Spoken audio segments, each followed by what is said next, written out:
Sosok caleg DPR RI yang singkirkan wanita pakai pembunuh bayaran. Devara Putri Prananda merupakan caleg DPR RI dari Partai Garuda Dapil Jabarsi atau meliputi wilayah Majalengka, Subang, hingga Sumedang. Ia ikut dalam kontestan pemilu tahun 2024.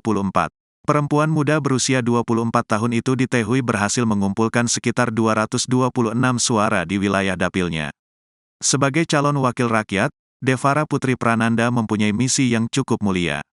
Misinya ingin menjalankan program kesehatan gratis untuk mereka yang kurang mampu. Selain itu, ia juga punya misi untuk menjamin akses pelayanan kesehatan yang berkualitas dengan harga yang terjangkau.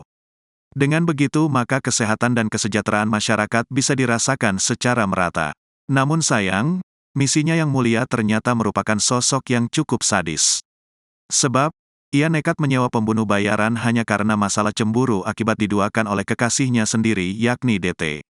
Waketum Partai Garuda Teddy Gusnaidi mengakui, jika nama Devara Putri Prananda masuk dalam daftar caleg di partainya.